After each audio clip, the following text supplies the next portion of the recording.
제가 드렸던 이 은혜 시리즈의 첫 번째 도전은 은혜가 있어야 할 텐데 였고, 두 번째 도전은 은혜 없이는 못 살아 였고, 오늘 은혜의 세 번째 도전은 한번 따라할까요? 은혜는 반드시 이긴다. 뭐가 이긴다고요? 은혜가 이긴다는 거죠. 은혜가 이긴다는 겁니다. 은혜가 있어야 할 텐데 은혜 없이 못 살아. 그러나 반드시 은혜는 이긴다라는 그런 믿음 가지고, 은혜는 여러 번 그 정의를 말씀드린 것처럼 은혜는 하나님이 받을 자격이 없는 자에게 주시는 선물이요 호의라고 말씀드렸습니다. 20세기 심리학자인 폴 트루니에가 인간의 삶이란 무엇인가를 말하면서 인간의 삶이란, 인간의 삶의 자리란 어쩔 수 없이 중간지대의 불안 가운데 사는 마치 공중근해와 같다라는 표현을 한 적이 있습니다. 혹시 준비되면 화면을 한번 띄워주실까요? 이런 공중근해죠. 서커스단이 한 사람이 하나의 그네를 잡고 있으면 반대쪽 사람이 한 사람의 손을 점프해가지고 뛰어넘는, 우리가 저기 라스베가스 서커스를 가보면 볼 수 있는 이 장면. 이 잠깐 한 손을 놓고 반대 손을 잡기까지 잠깐 위험하고 위태한 그런 중간지대의 불안을 갖고 있다는 것입니다. 우리의 인생은 무엇을 놓았을 때, 다시금 무언가를 잡을 때 비로소 안정감을 느끼고 평안함을 느낍니다.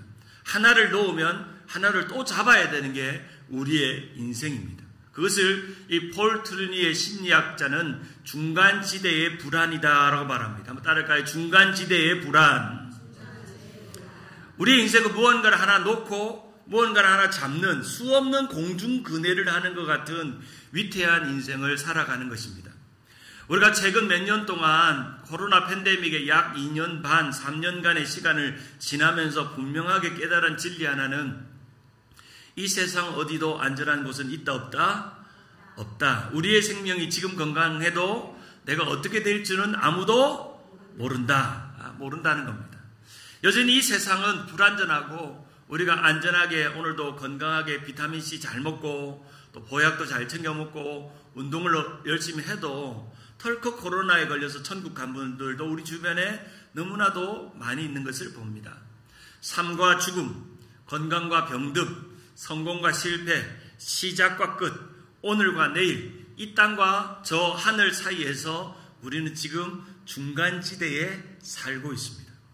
어쩔 수 없이 이 중간지대의 삶은 불안하고 두렵고, 금요일마다 말씀드린 것처럼 근심과 낙심과 의심, 심심할 때 찾아오는 것들이 우리를 흔들어 놓습니다.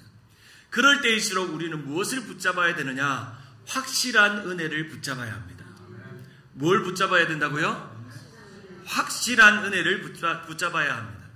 이 확실한 은혜는 오직 예수 그리스도의 십자가입니다. 믿습니까? 오직 예수 그리스도 안에만 확실한 은혜가 있는 줄 믿으시기를 바랍니다.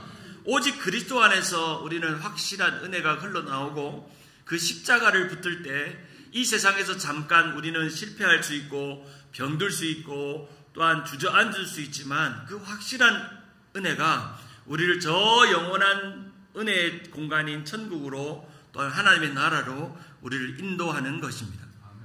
확실한 은혜는 바로 하나님의 말씀인, 하나님의 말씀과 기도로 거룩해지는 은혜의 명당 자리에 있을 때 비로소 확실한 자리가 될 줄 믿습니다. 좌 말씀, 우 기도입니다.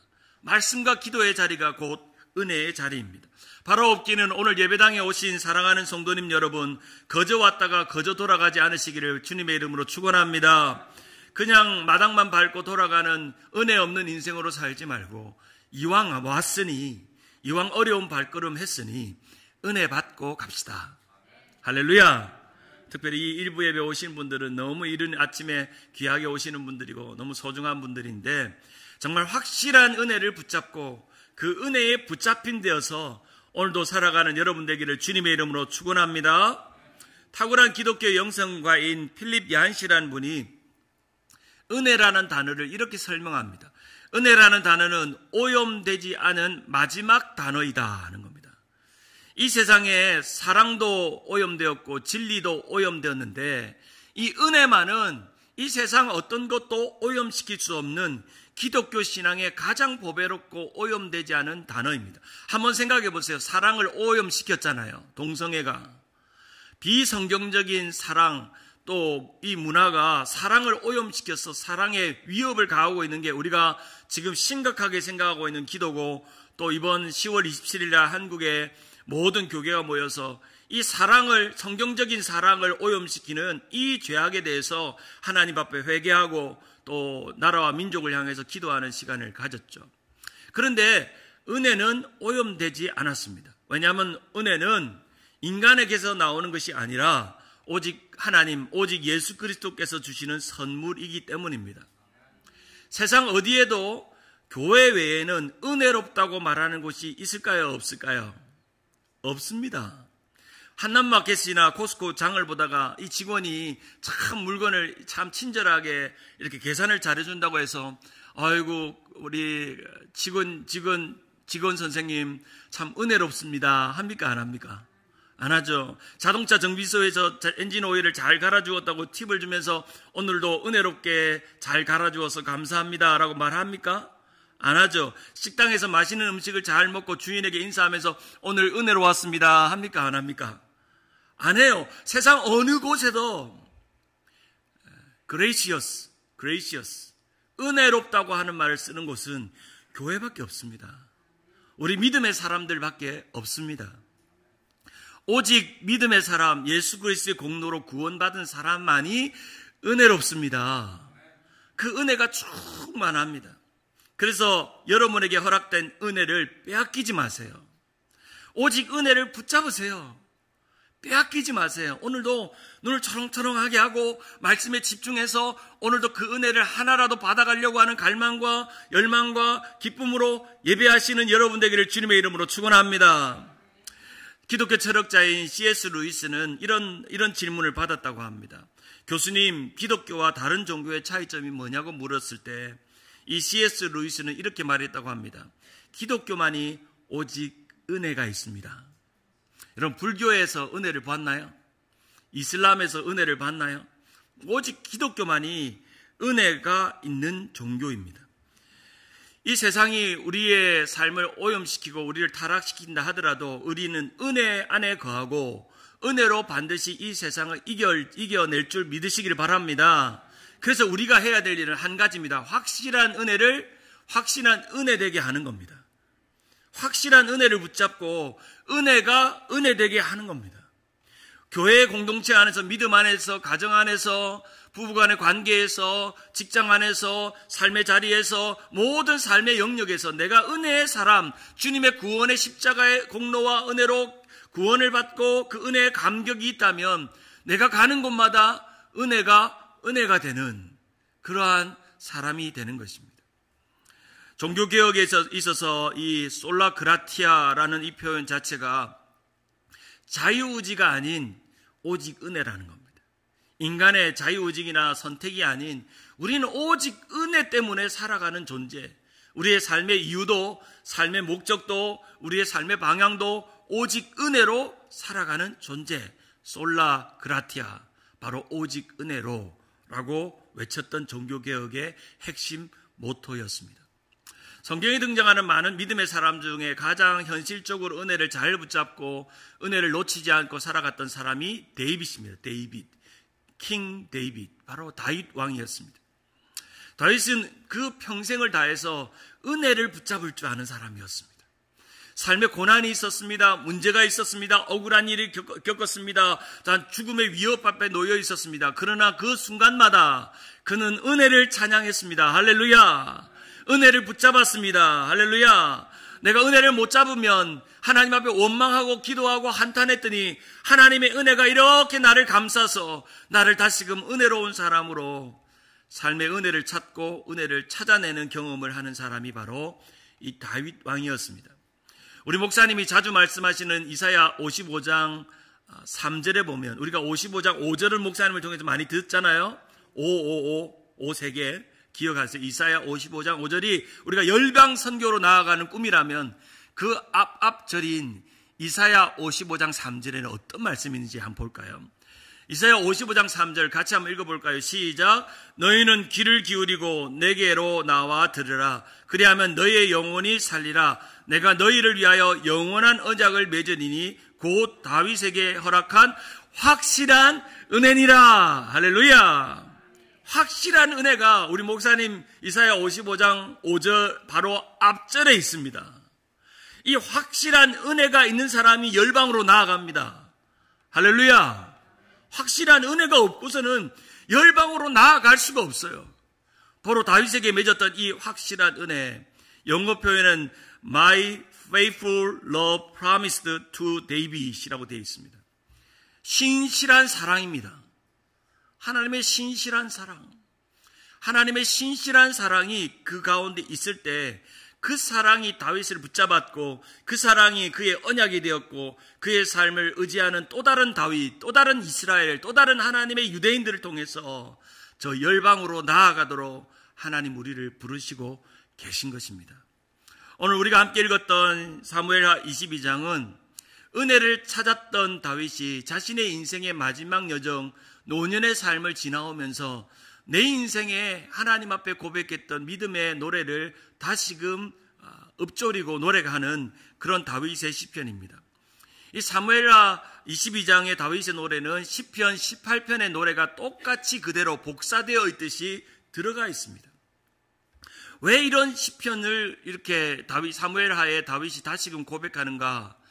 시편이 150편으로 되어 있는데 그 중에 반 정도 73편이 다윗이 지은 시편인데 그 중에 73편의 다윗의 노래 중에 자기가 최고로 꼽는 노래 중에 하나가 바로 시편 18편이었고 그 18편을 사무엘하 22장에 그대로 다시금 복사해서 붙여넣고 있습니다.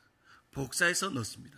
그래서 다윗의 노래 중에 오늘 사무엘하 22장의 시편은 One of the best, best of the best, 바로 다윗의 노래 중에 최고의 베스트의 노래가 바로 22장에 등장한 이 시편의 노래입니다. 이 시편의 짧은 노래 속에는 다윗의 인생의 모든 삶의 여정이 있고 자신의 삶에 경험했던 은혜로운 하나님이 누구인지, 나는 어떻게 여기에 살아남았는지, 어떻게 이렇게 이스라엘의 왕이 되었는지, 수많은 숱한 고난과 어려움과 역경과 모멸감과 배신과 죽음의 공포 속에 온 광야를 휘저으면서 도망다니면서도 내가 이렇게 살아갈 수 있었던 확실한 은혜가 무엇인지를 오늘 본문에 분명히 등장합니다.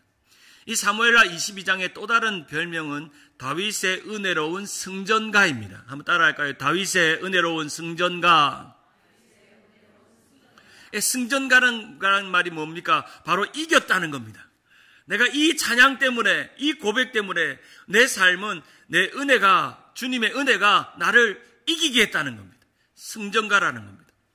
오늘 보면 사무엘하 22장 1절에 보면 표제로 이렇게 기록되어 있습니다. 여호와께서 다윗을 모든 원수의 손과 사울의 손에서 구원하신 그날에 다윗이 이 노래의 말씀으로 여호와께 아뢰다라고 말씀합니다. 그가 나이가 지긋이 든 인생의 말년에 자신의 인생을 파노라마처럼 쭉 돌아보니까 한순간 한순간마다 자기가 광야의 목동에 있을 때 외로운 광야에서 사자나 이리와 늑대를 두려워하지 않고 하나님 앞에 노래하며 수금을 타며 찬양했던 그가, 그리고 골리앗 앞에 있던 그가, 그리고 예루살렘 왕이 되고 그렇게 등극했을 때도 수많은 고난과 어려움을 겪으면서도 나는 이 하나님의 은혜를 놓지 않고 이 노래를 불렀다라고 말합니다. 그러면서 1절에 이렇게 말합니다. 같이 한번 읽어볼까요? 1절 23장 1절 시작. 이는 다윗의 마지막 말이라. 이새의 아들 다윗이 말하며 높이 세워진 자 야곱의 하나님께로부터 기름 부음 받은 자 이스라엘의 노래 잘하는 자가 말하노라. 다윗을 자신의 삶을, 내 삶이 어떤 사람인가, 나는 어떤 사람인가를 아주 분명하게 자신의 입으로 세 문장으로 설명합니다. 첫째는 높이 세워진 자, The man exalted by the most high. 높이 세워진 자. 두 번째는 야곱의 하나님으로부터 기름 부음 받은 자, The man anointed by the God. 하나님으로부터 anointed, 기름 부음 받은 자. 세 번째, 이스라엘의 노래 잘하는 자, Israel singer of songs. singer of song. 노래의 싱어라는 거예요. 나는 대단한 왕이요, 대단한 나라를 통일시키고 이끌어간 그런 세상적인 지위와 명성이 그의 고백이 아니라 나는 이 자리가 있는 것이 하나님이 나를 높이신 자리다. 그리고 하나님께서 기름 부어줘서 내가 이 자리에 있다. 그래서 난 이곳에서 노래 잘하는 자다. 할렐루야. 노래 잘하는 자다. 저는 이 표현이 너무 아름답습니다. 다윗이 자신의 인생을 설명하면서 하나님이 나를 높여주어서 이 자리에 있는 것이고 하나님이 나를 기름 부어서 내가 이 자리에 있는 것이고 그리고 나는 하나님을 노래하는 자가 되고 싶다. 그런 자다라고 고백하는 것입니다. 저는 이제 담임 목회 후임자로 이 자리에 와 있는데 우리 박 목사님 20년 동안 너무 아름답게 목회하신 이 두 번째 자리에 온다는 게 참 부담스럽습니다. 목사님 너무 잘하셨고 설교도 잘하시고 목회도 잘하시고 기도도 잘하시고 정말 훌륭하시는 목사님 뒤편을 따라온다는 건 힘든 일이지만 저는 이 다윗의 고백처럼 하나님이 높이시고 하나님의 기름 부으시고 하나님께 노래 잘하는 자 되고 싶습니다. 노래 잘하는 자. 제가 우리 박 목사님보다 조금 잘하는 게 노래를 조금 더 잘하는 것 말고는 노래 잘하는 자. 노래 잘하는 자. 우리 자녀들이 그렇게 되면 좋겠습니다. 오늘 2부 때 우리 아이들이 예배를 드린다고 그래요. 한 달에 한 번 정도는 같이 드리는데 우리 아이들이 The man exalted by the most high. 주님께서 exalted 높이는 사람. The man anointed by the God. 하나님에 의해서 기름 붓고 Singer of songs. 노래 부르는 노래하는 자녀들. 그렇게 되면 얼마나 행복할까요? 다윗이 저절로 그렇게 됐을까요? 다윗이 처음부터 짜자잔 나는 정말 하나님이 높이셨어. 나는 원래부터 노래를 잘 불러. 그런 사람이 아니었습니다. 숱한 고난과 어려움 속에서 그는 노래 못 부를 상황이 너무너무 많았습니다. 하나님 앞에 고백을 못할 상황이 너무너무 많았습니다. 하나님 앞에 원망했습니다. 두려워했습니다. 걱정했습니다. 마치 목숨을 끊고 싶은 그런 절망 속에 있었습니다. 절벽에 뛰어내리고 싶은 순간도 수없이 많았습니다.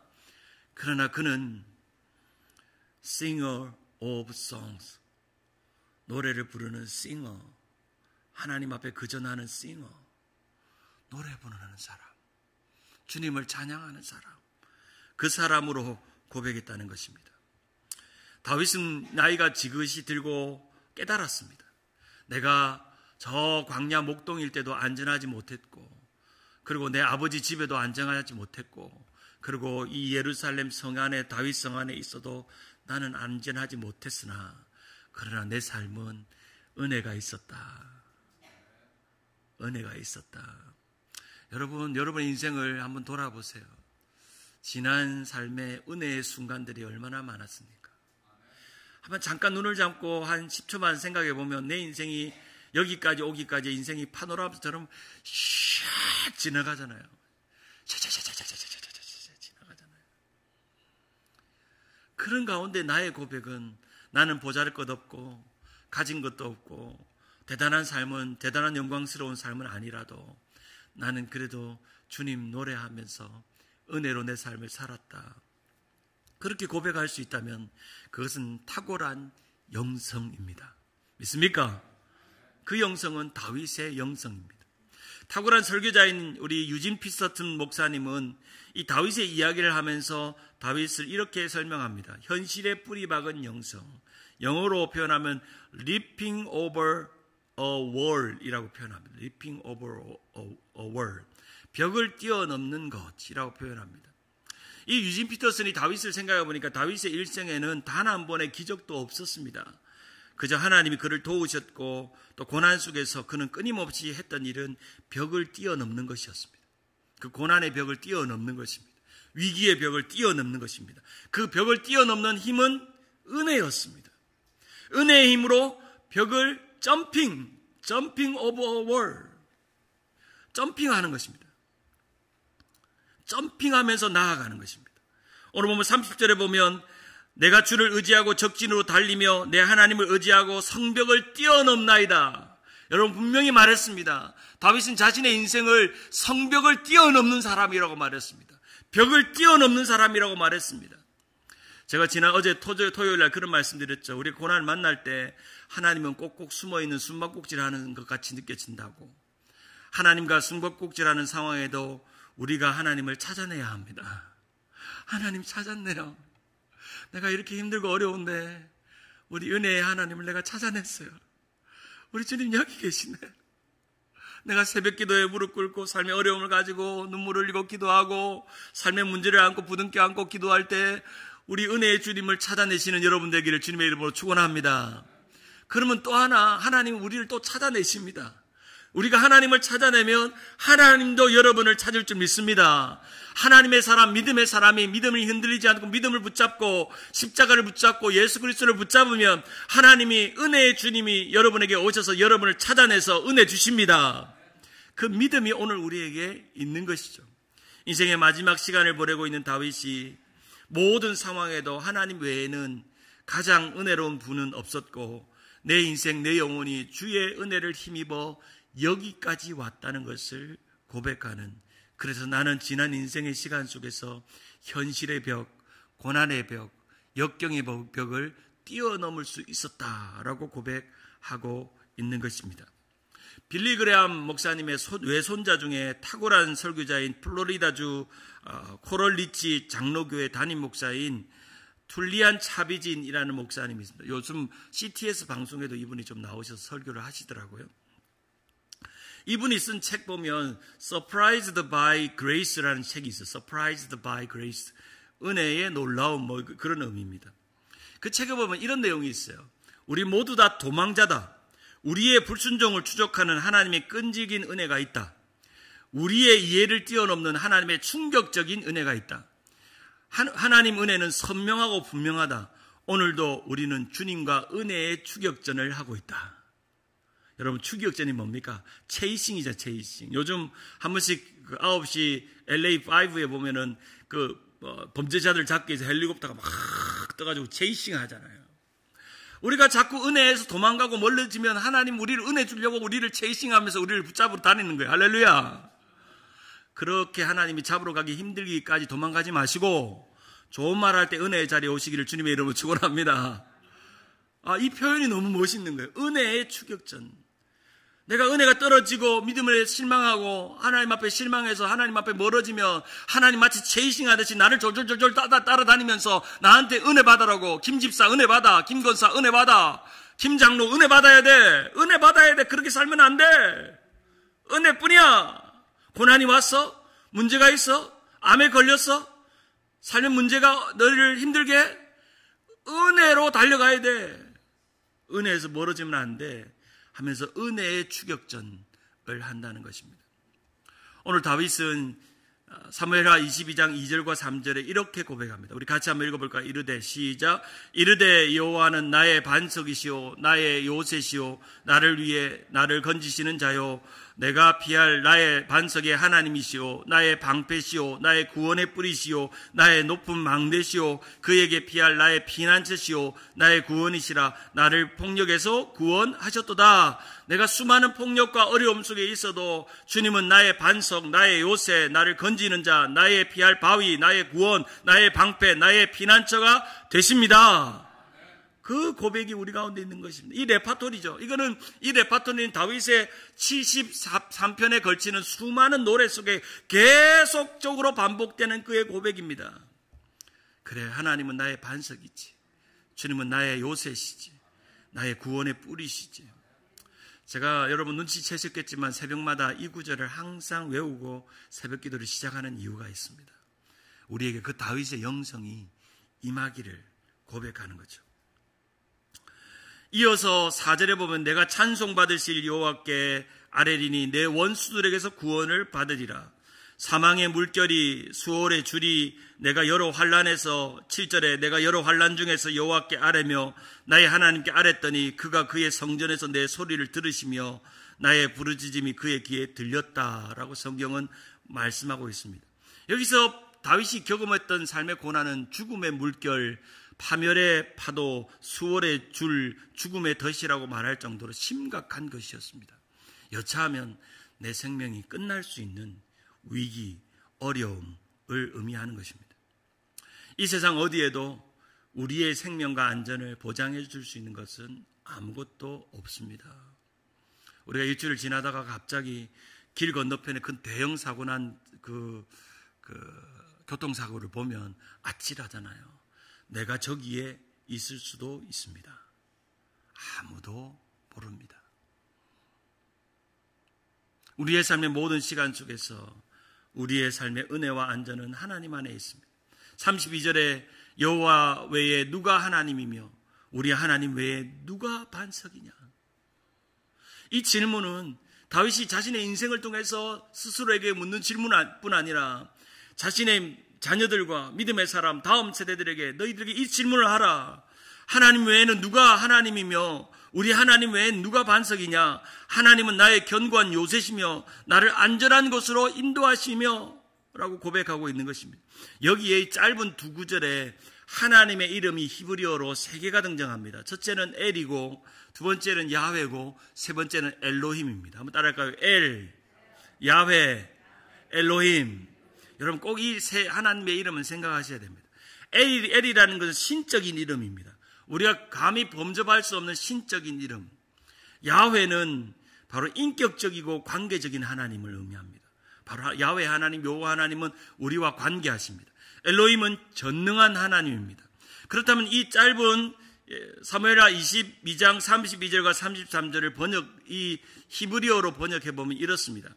야훼 외에 누가 엘이며 우리 엘로힘 외에 누가 반석이냐. 나의 엘은 나의 견고한 요새시며 나를 안전한 곳으로 인도하신다. 할렐루야. 우리 하나님은 이 신적인 존재로서 전능하신 분으로 오늘도 그 전능하신 분이 우리와 관계 맺어서 우리에게 날마다 은혜를 폭포수같이 부어주실 줄 믿습니다. 그래서 하나님과의 그 관계 속에서 얻어지는 은혜가 있다는 것이죠. 특별히 오늘 본문에 보면 안전이라고 말하는 히브리어 타밈이라는 단어는 우리가 흔히 아는 안전하다, 세이프티하다 그런 의미가 아니라 complete, 완전하다는 의미입니다. 특별히 타밈이라는 단어는 제사의 제물이 흠이 없고 깨끗한 것을 의미합니다. 그런 의미에서 이것을 이렇게 바꿔볼 수 있습니다. 제사의 제물이 완전하고 흠이 없는 것은 가장 은혜로운 상태입니다. 은혜가 임하기에 딱 좋은 상태가 바로 이 타밈입니다. 마찬가지로 누가 우리 하나님이며 누가 우리의 반석인가. 여호와는 나의 견고한 요새시며 나를 안전한 곳, 가장 은혜로운 곳으로 인도하신다는 겁니다. 믿으시기를 바랍니다. 우리의 모든 삶의 시간 속에서 우리를 가장 은혜로운 곳으로 인도하신다라고 말씀합니다. 인생의 말년의 스토리를 다 돌아보니까 참 내 인생에 실패도 많았고 실수도 많았고 하나님 앞에 부족한 것도 참 많았는데 다윗이 돌아보니까 나는 마지막에 이겼다는 겁니다. 왜? 은혜가 나를 그 고난에서 뛰어넘게 했기에 나는 은혜로 이겼다는 겁니다. 할렐루야. 그 영혼의 은총을 입고 은혜를 입고 살았다는 것을 고백하는 것입니다. 우리가 팬데믹을 지나오면서 우리가 기억해야 할 것은 육신의 안전을 추구하다가 영혼의 안일함에 빠진 사람들이 너무너무 많습니다. 우리가 지난 3년 동안 예배당에 멀어지고 아마 우리 교회 안에도 3년 동안 팬데믹 지나오면서 어디 모르게 사라진 분들이 종종 몇 분이 보일 겁니다. 우리가 이 안전을, 세상의 안전을 지키다 보니까 영혼의 안일함에 빠져서 은혜를 잃어버리는 시대를 살고 있습니다. 그래서 우리가 더 기도하고 더 모이고 새벽에 모이고 금요일에 모이고 주일에 모이고 할 수 있는 데까지 우리가 마지막 주님이 부르시는 그날까지 힘써 모여서 이 나라와 이 민족을 위해 기도하고 우리 다음 세대 우리 자녀손들을 위해 기도하고 교회를 위해 기도해야 될 줄 믿습니다. 그런 교회가, 그런 은혜로운 자리에 있는 교회가 우리 주님 세운 교회일 줄 믿으시기를 바랍니다. 그러한 은혜가 있는 시간이 되는 것입니다. 은혜는 반드시 어떤 고난을 이기게 합니다.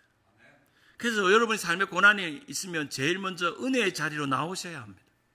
삶에 문제가 있으면 은혜의 자리로 나와서 그 은혜의 힘으로 그 벽을 뛰어넘으려고 노력해야 한다는 것입니다. 사도 바울은 우리에게 이렇게 고백합니다. 에베소서 3장 16절 우리 같이 한번 읽어볼까요? 시작. 그의 영광의 풍성함을 따라 그의 성령으로 말미암아 너희의 속사람을 능력으로 강건하게 하옵시며, 여기서 영광의 풍성함을 다른 말로 은혜의 풍성함이라고 번역할 수도 있습니다. 은혜의 풍성함을 따라 그의 성령으로 말미암아 너희 속사람을 능력으로 강건케 하신다. 우리의 속사람이 하나님의 은혜를 입어야 어떻게 진다고요? 강건해진다는 거예요. 하나님의 은혜를 입어야 우리의 속사람이 강건해져. 어떤 분들이 목사님 나는 요즘 이 일 때문에 속이 상해요. 그러면요 은혜가 있으면 돼요. 은혜가 있으면 속이 안 상해요. 할렐루야. 지난 한 주간 여러 가지 일 때문에 속상하신 분 오늘 은혜 받고 그 속이 상하는 마음이 사라지기를 주님의 이름으로 축원합니다.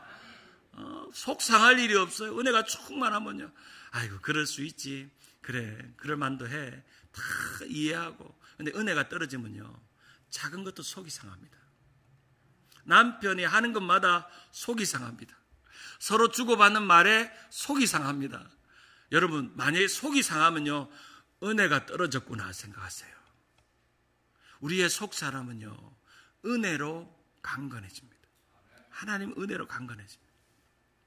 히브리서 10장 38절에 보면 나의 의인은 믿음으로 말미암아 살리라. 또한 뒤로 물러가면 내 마음이 그를 기뻐하지 아니하리라 하셨느니라. 우리는 뒤로 물러가 멸망할 자가 아니요 오직 영혼을 구원함에 이르는 믿음을 가진 자라. 할렐루야. 이 믿음을 가진 자라는 말을 거꾸로 은혜로 대입해서 표현해 보면 오직 영혼을 구원함에 이르는 은혜를 가진 자니라. 같은 말입니다. 믿음을 가지면 곧 은혜가 따라오게 되어 있습니다. 바로 그것이 우리의 삶입니다. 오늘 본문 다윗이 22장 34절에 보면 자신이 그 모든 역경을 어떻게 이겼는지를 비유로 말씀하는데 34절에 나의 발로 암사슴 발 같게 하시며 나를 나의 높은 곳에 세우시며 내 손을 가르쳐 싸우게 하시니 내 팔이 놋활을 당기도다. 주께서 또 주의 구원의 방패를 내게 주시며 주의 온유함이 나를 크게 하셨나이다. 여기서 나의 발을 무슨 발같이 하게 한다고 말씀하고 있죠?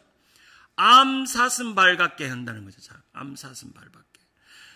다윗이 광야를 지나면서 그 외로운 시간, 그 절벽과 그 험준한 광야를 지나오면서 보이는 건 암사슴들밖에 안 보인 거예요. 보니까 유심히 내 인생을 한탄하고 쳐다보고 있다가 보니까 암사슴이 절벽에 기가 막히게 걸터 있는 겁니다. 한번 사진 한번 띄워주실까요? 기가 막히게 걸터 있어요. 예, 어떻게 저 절벽에 다 두 발로 해서 걸터 있는 거예요. 다윗이 그걸 본 거예요. 아, 맞다. 하나님이 나를 저 암사슴, 암염소같이 만들게 하사. 쟤들이 동영상이에요. 여러분, 절벽에 암사슴, 암염소를 쳐보세요. 저 가파른 절벽을요, 그 쪽발로 뛰어다녀요. 점프해서 뛰어다녀요. 그리고 그 절벽에 수많은 암사슴들이 그 벽에 쪽발로 걸터 있는 거예요. 여러분, 제가 그래서 오늘 사진을 보여드리는 거 말로 보면 안 되니까 다윗이 그걸 본 거예요. 하나님 맞습니다. 내가 나의 발을 주님 저 암사슴 발 같게 하사. 어떤 그 고난과 역경을 이길 수 있는 주님께서 나에게 쪽발을 주셨어. 암사슴이 벽을 걸을 수 있는 쪽발이 있거든요. 쪽발로 그걸 탁 붙잡고 올라가는 거예요. 팍 올라서 절벽을 가고 절벽에 붙어있는 풀들을 뜯어먹고 하는 거예요. 사랑하는 여러분, 다윗의 영성은 그런 것이었습니다. 사랑하는 여러분, 우리의 삶을 평탄한 곳으로 인도하고 문제없는 곳으로 인도하면 너무너무 좋겠지만 우리의 고난의 시간을 통해서 우리는 암사슴의 발이 만들어집니다. 할렐루야. 그래서 그 절벽을 뛰어넘을 수 있는 능력을 우리에게 주신다는 겁니다. 사슴이 안전하지 않는 험난한 곳을 빠르고 안전하게 피하고 다닐 수 있는 암사슴의 발을 주신 것처럼 여전히 우리의 삶에 싸움이 있고 고난이 있고 문제가 있고 뛰어넘을 벽들이 있다 할지라도 하나님의 은혜는 이길 수 있는, 싸울 수 있는 능력을 주는 줄 믿습니다. 은혜의 발톱으로, 은혜의 쪽발로 우리의 삶을 디디고 서서 모든 것을 은혜롭게 뛰어오르는 암사슴말 같은 여러분의 영성, 여러분의 신앙, 여러분의 가정, 우리 주님 세운 교회가 되기를 주님의 이름으로 축원합니다. 바로 그 믿음이 있습니다. 하박국 선지자도 하박국 3장 19절에 이렇게 고백합니다. 같이 한번 읽어볼까요? 시작. 주 여호와는 나의 힘이시라. 나의 발을 사슴과 같게 하사 나를 나의 높은 곳으로 다니게 하시리라. 할렐루야. 이제 이해되셨죠? 사진 보니까 암사슴이 높은 곳을 다니는 이유, 그 발을 주셨기 때문에, 바로 그것 때문에 살아나게 한 것입니다. 우리의 삶에 시편 18편 1절에 보면 나의 힘이 되신 여호와여 내가 주를 사랑하나이다. 여호와는 나의 반석이시오 나의 요새시오 나를 건지시는 이요 나의 하나님이시오. 내가, 우리 같이 한번 읽어볼까요? 시작. 내가 그 안에 피할 나의 바위시오 나의 방패시오 나의 구원의 뿌리시오 나의 산성이시로다. 믿습니까? 우리는 매일매일 아침에 일어나면 이 고백을 해야 합니다. 나의 힘이 되신 여호와여 내가 주를 사랑하나이다. 제가 새벽기도마다 제일 먼저 여러분에게 하고, 제가 매일 아침마다 일어날 때마다, 잠이 들 때마다 이 고백을 날마다 합니다. 나의 힘이 되신 여호와여 내가 주를 사랑하나이다. 오늘도 하루도 지켜주셔서 감사합니다. 오늘도 잠드는데 하나님 나의 힘이 되신 여호와여 내가 주를 사랑하나이다. 여러분 딴 구절은 못 외워도 이거 너무 쉬우니까 외우세요. 그래서 매일 아침에 일어나자마자 눈 뜨자마자 제일 첫 마디가 나의 힘이 되신 여호와여 내가 주를 사랑하나이다. 내가 오늘 하루를 끝내는 마지막의 말이 나의 힘이 되신 여호와여 내가 주를 사랑합니다 라고 하는 그 말이 되기를 주님의 이름으로 축원합니다. 그래서 새벽기도 시작할 때마다 저는 항상 이 구절을 외치고 있습니다. 사랑하는 여러분, 우리의 형편이 나아지면 은혜로울까요? 우리의 상황이 좋아지면 은혜로울까요? 돈이 잘 벌리고 자식 새끼들이 속 안 썩이면 은혜로울까요? 아니에요. 그러나 하나님은 우리의 형편을 보지 않으시고 여러분의 영혼의 형편을 보십니다.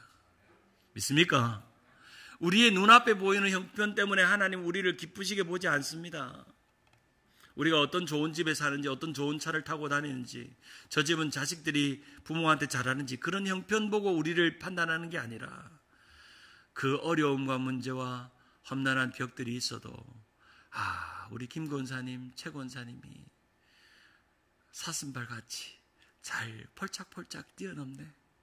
아이고 저렇게 주저앉고 넘어질 법도 한데 남편이 저렇게 아프고 힘들 텐데, 자식이 저렇게 아프고 힘들 텐데, 부모님이 저렇게 간호한다고 너무너무 힘들 텐데 그래도 찬송하면서 펄짝펄짝 잘 또 뛰어넘는다. 우리 하나님이 그렇게 우리의 영혼의 형편을 보십니다. 믿습니까? 제자들에게 예수님 말씀하셨습니다. 풍랑에 두렵고 떨고 있는 제자들에게 마가복음 6장 15절에 그들이 다 예수를 보고 놀람이라. 이에 예수께서 그들에게 말씀하여 이르시되 안심하라 내니 두려워 말라. 오늘 우리에게 주시는 주님의 음성입니다. 사랑하는 여러분, 은혜가 있어야 합니다. 은혜 없이는 못 삽니다. 은혜는 반드시 이깁니다. 말씀을 맺습니다. 오늘 설교 제목을 보고 생각나는 찬송이 생각이 나시죠? 찬송가 438장 내 영혼이 은총 입어. 그 제목에서 오늘 설교의 제목을 따왔습니다. 여러분이 여러 번 제 설교를 이제는 제법 10번 이상 들으셨으니까 새벽부터 눈치채셨겠지만 저는 설교하면서 찬송가 가사를 인용하는 것을 좋아합니다. 제가 설교 중에 이렇게 하게 된 이유는 청교도자들의 설교를 연구하다 보니까 이들이 세상의 잡다한 예화나 이야기를 끌어오기보다는 이 찬송가의 가사를 통해서 오늘 본문과 연결되는 것을 너무 잘하고 있고 그런 것들을 사용하는 것을 보면서 나도 청교도 설교와 같이 설교하고 싶은 마음에 찬송가를 잘 인용을 합니다. 제가 대학 시절 청교도에 대한 영향을 받았던 설교자 중에 영국의 대표적인 명설교자인 마틴 로이드 존스 목사님의 설교집을 읽다가 어떤 복음을 설교하고 설교를 이야기할 때마다 항상 오래전 몇백 년 전부터 흘러나오는 이 찬양의 가사를 이렇게 인용하면서 강력한 도전을 주고 이 설교를 마무리 짓고 노래하는 것을 보았습니다. 저는 어느 때보다 젊은 세대지만 찬송가를 좋아합니다.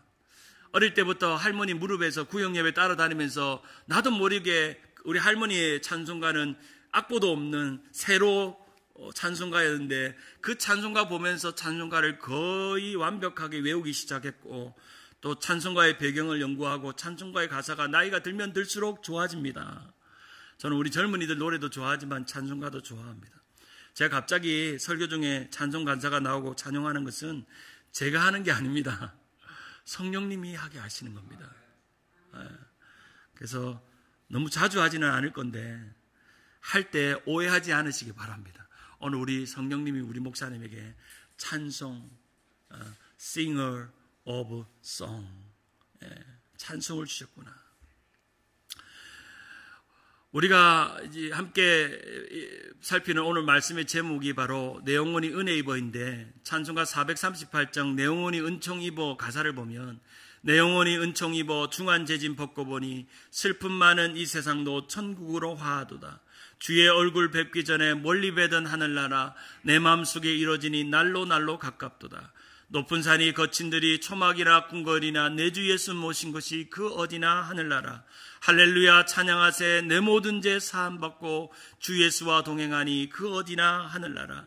120년 전에 만들었던 이 노래가 여전히 오늘 우리에게도 유효하고 많은 성도들이 자신의 좋아하는 찬송 10개를 꼽는 것 중에 꼭 들어가는 노래가 내 영혼이 은총 입어입니다. 원래 이 영어의 제목은 Where Jesus is, it is heaven 이라는 뜻입니다. 이것은 뭐냐면 예수 계신 곳이 천국이라는 뜻입니다. 찰스 버틀리라는 목사님이 그리스도의 영생의 체험, 은혜를 체험하고 나서 이 찬양을 짓고 첫 가사 내 영혼이 은총 입어 중한 재짐 벗고 보니 라는 가사를 썼는데 실제로 이 가사는 원래 가사가 아닙니다. 의역한 가사입니다. 원래 영어 가사는 Since Christ my soul from sin set free 라는 의미인데 그리스도께서 내 영혼의 죄를 사유하심으로부터 지금까지 라는 의미입니다. 내가 그리스도께서 나를 구원하심부터 지금까지 나는 은혜롭다는 겁니다. 그리스도께서 십자가에 죽으시는 순간부터 지금까지 나는 날마다 그 은혜의 은총을 입고 있다는 겁니다. 어제도 오늘도 내일도 예수 그리스도의 십자가의 은총을 날마다 입어서 내 영혼이 은총 입어 중한 재짐 벗고 보니 슬픔 많은 이 세상도 천국으로 화하도다. 할렐루야 찬양하세 내 모든 죄 사함받고 주 예수와 동행하니 그 어디나 하늘나라. Where Jesus is, it is heaven. 주님 계신 그곳이 은혜의 곳이고 천국이고 은혜를 입는 곳이 될 줄 믿습니다. 우리 모든 주님의 세운 성도들, 주님 세운 교회 성도님들이 그런 은혜를 날마다 입는 성도들이 되기를 바랍니다. 월을 뛰어넘고 고난을 뛰어넘고 jumping over the wall, jumping 월을 넘는 그런 여러분 되기를 주님의 이름으로 축원합니다.